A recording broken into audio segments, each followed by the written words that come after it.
Fellow riders from around the world, how to plan a good motorcycle trip. Actually, there is nothing so difficult. In this video, I'm gonna give you 10 very practical tips how to do it. Stay with me.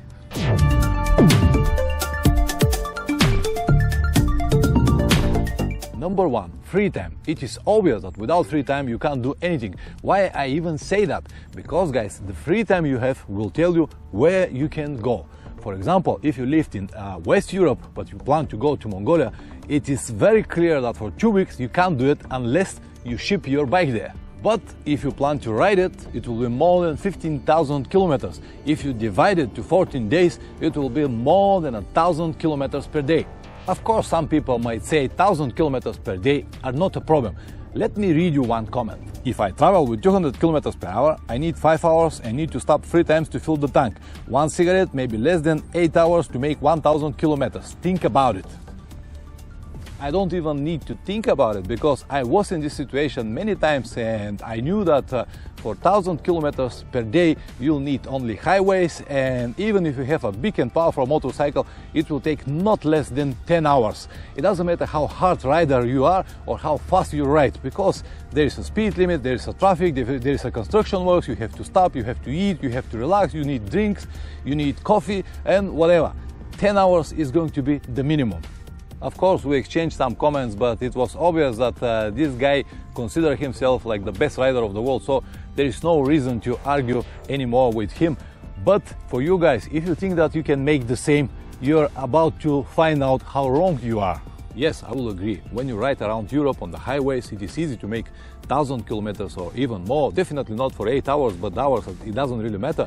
But when you get out of Europe, for example, go to Russia or even more east, when there are no highways, it is very, very difficult to have this day after day. And even worse, when the roads became really bad or dirt roads, it will be hard to make even 300 kilometers per day. So my advice will be to plan the trip carefully. Kilometers per day really depends from your bike, from the destination you're going to take, and from your style. Do not plan more than you can handle. It is always better to plan less and ride more after that than to have the opposite way. The example I can give you now is from my trip to Mongolia last year. So the Russian visas we've got were for 30 days. This is the maximum we can get from the embassy. Double entry visa for 30 days. For 30 days, we have to go to Mongolia and come back again through Russia. So 1 month, 30 days sounds like a lot of time, but the Russia is so big. So actually from Kiev, Ukraine up to Ulan-Ude, which is the last town before we enter to Mongolia, we've got more than 6,500 kilometers. And we did it for 8 days. Actually, we did it for 7 days because we've got 1 day off in Novosibirsk. So for 7 days, we rode every day more than 950 kilometers in Russia, without highways, with a lot of traffic and a lot of construction works. And I can tell you guys, yes, we did it, but it is definitely not fun. And again, many ask, okay, but why you did it? You still have these 20 days. No, we don't have anything, because when you spend in Mongolia, for example, 1 week, then we have more, about 12 or 13 days left, and you still got to cover this 7,000 or 8,000 kilometers. And this is a tricky job because you never know what is going to happen. For example, if you're sick, you have to skip 1 day. Or if you have a breakdown situation, you have to skip another. And then the kilometers will be double or 3 times more. So it's actually impossible, and you cannot extend your visa.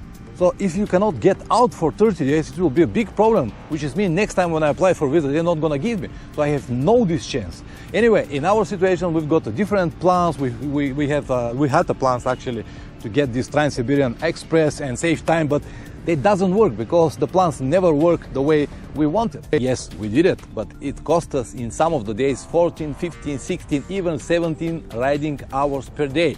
And of course, as you know, this is a lot of ass pain and many hours doing exactly the same or exactly the same road. So this is definitely not a fun. The total mileage of that trip was something like 18,000 kilometers. If you divide this 18,000 kilometers to 35 days, it's more than 500 kilometers per day. Just be careful, this is 500 per day, not 1,000. And this is something I will never do again unless I really have to do it. Number 2 is going to be the right destination. Only you know where you want to go and what is the part of the world you want to see. Do not imitate. Make your unique trip because you're a unique person. Good or great for one, it doesn't mean that it's going to be the same for you. We all got different preferences and different expectations. The example I can give you now is from Pamir Highway. I was there in 2015 and I love it. So far this is the best part of the world I have ever seen. But from a friend of mine went there last year and his comment was, well, I expect something else, it was too dusty, the road was too bad, too many trucks and all of this mud everywhere and sand and it was hot and all of these terrible places to sleep. So he was so disappointed. So the point of view is really different to all of us. Number 3, do not book in advance. Yes, I will agree, in some places like some busy European seaports like Genua, you might need to book your ferry in advance, especially in the high season, because in last minute maybe you cannot get it. But in most of the cases it's not going to be necessary and it will be opposite. You never know when you're gonna arrive because you're on motorcycle. Every day is different, every day it's a challenge, every day it's a new adventure, new day, new adventure. So you don't know what is going to happen. For example, if you get sick again or if you had a breakdown situation, you have to stop, you have to plan a day more extra. And what about if you already paid for all of these hotels or ferries? You will waste your money. Actually, I have a full video about accommodation, you can watch it here. Number 4, get a paper map. Again, paper maps, I really love them, don't you think? When I plan the trip, I always grab the map, my red marker and make the road. There are actually 3 very good reasons to do it. The first one is obvious, to see where I have to ride. Sometimes I do it even while I ride. I just check for a second my tank back just to get bearing where I'm at the moment. And also when I do it all the time, I remember some of the points, some of the cities or the roads, and even if I lose the map, I will have at least some information in my computer. The second is to be able to calculate the kilometers and the riding hours per day I'm gonna need exactly for that section. And the third one is to be able to see what is around your road, because these maps are very detailed. They will show you everything, attractions, famous towns, famous spots, famous places. So you can actually tweak and make your road even better by just using a paper map. All of this will help you to make some small changes on your road and actually to plan the time more efficient. Number 5 is money. How much is going to cost you? It really depends from your personal preferences. You can make it very cheap or you can travel like Arabian Sheikh. Everybody got different requirements and different preferences. One will be happy to have a camping or tent every night. Another will want to have only 5-star hotel. So it really depends from you.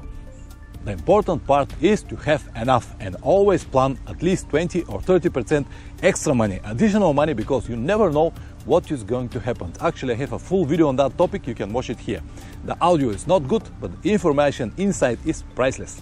Number 6, plan days off. This is so important. Plan at least 1 day off per week, otherwise you're going to be so exhausted that you cannot really enjoy the trip. Some of the interesting cities like for example, Samarkand was so interesting from the historical point of view that we need to stay there 2 days. So if you need to stay in each one of those interesting cities more than 1 day, you have to plan this in advance and you have to calculate this in the total mileage, because as I said, if you plan 1,000 kilometers per day, but then you have 2 days in one city, 2 days in another, this 1,000 will easily become 1,500 per day. And if you don't have the time, you have to skip a lot of your original plans, to change it or to miss a lot of things. So this is very important to make it carefully. Number 7, pack the right gear. Again, make your research before the trip. For example, in Africa, you're not gonna need your warm linings or thermal underwear or something like that, but it will be a different story when you go to the north or when you ride in the winter. The rain gear is not necessary in the desert, but it will be a must in Ireland and Scotland. It is the same with your jacket, pants, your tent and the rest of your gear. Plan it carefully and all of this will help you to reduce the weight, and as you already know, the weight is always matter. Number 8, choose the bike properly. On the big highway trips, we all know that the big powerful motorcycles are much better, but it's a different story when you have a bad or even dirt roads. Then it's going to be a massive challenge to handle it. Okay, this is obvious, but what we have to do when the trip is mixed with some highways and some dirt roads? Well, in this situation, what I will suggest, or this is at least what I will do, is to choose a bike for the worst part of the trip. So for example, if I have 10,000 kilometers trip and from this 10,000 I will have 1,000 a serious off-road, I will prepare the bike and the gear for this 1,000 kilometers, because the rest 9,000 I can do with almost any bike, but this 1,000 will be critical, very difficult, or almost impossible for many of you if you have a heavy loaded adventure motorcycle. It is forever battle between big and small. Actually, I have a full video about it, you can watch it here. Number 9, backup option. Always be ready with some backup options. Even if you never need it, it will give you an important peace of mind and will release some weight from your shoulders. It will make you to feel better and actually will make your trip much better. Number 10, sort your things before you go. I mean relations, family, kids, job, friends, whatever you've got. You have to sort everything before you go out. Don't even think that you can make it while you travel, because you cannot. It will be very, very difficult, almost impossible, and this will definitely ruin your trip. And now I'm gonna give you one bonus tip. I should have started with this. It will open your eyes and will help you to get the whole picture. Are you ready to listen? Remember, it is very important to do it before you even start your planning. And the tip is, check the rest of the videos in the channel and don't forget to subscribe. Thank you very much for watching, guys, and see you next time. Ciao!